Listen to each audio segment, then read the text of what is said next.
السلام عليكم إخواني في الله. السلام عليكم ورحمة الله تعالى وبركاته.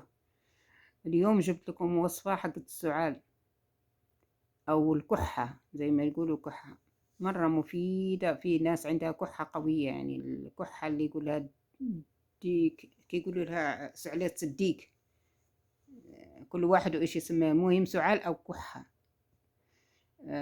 تجيبي اللي هي زريعة الحريق. اسمعي، زريعة الحريق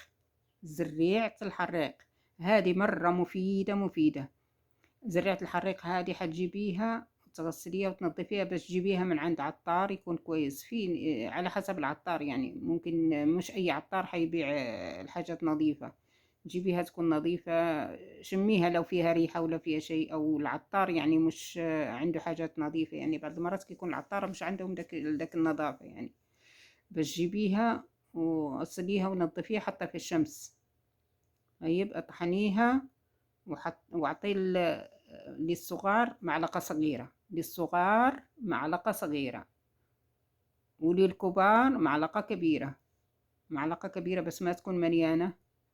حطيها في كاسة حليب، للصغار في الحليب وللكبار في الحليب، في الماء يكون دافي، في الشاي، في أي حاجة، المهم تكون معلقة، أو في العسل اللي يعجبك، يعني بس معلقة لكبار كبيرة، وللصغار معلقة صغيرة بس ما تكون مليانة، لا كبيرة ولا صغيرة، ما تكون مليانة.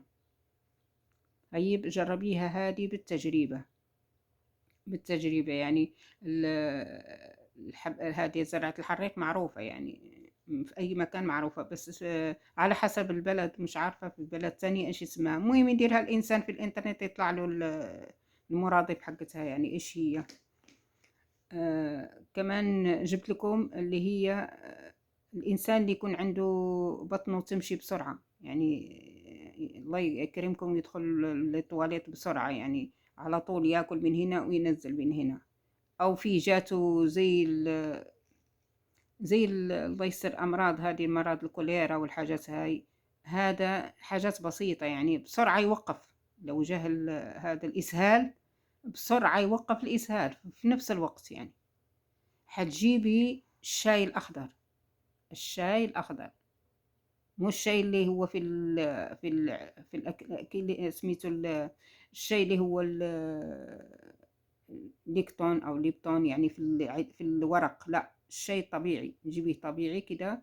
حمصيه شوي وطحنيه شوي، مش تحمصيه مرة، شوي تحمصيه. طيب وتطحنيه وتعطيه معلقة يشربها بالمي على طول، يوقف الإسهال واحدة بواحدة. هذه كمان ما شاء الله ما شاء الله ما شاء الله، يعني بالتجربة. وكل عام وأنتم بخير وبصحة وبسلامة يا رب، ونشوفكم إن شاء الله على خير. ولا تنسوني من لايكات والكومنتات، وجزاكم الله ألف خير يا رب.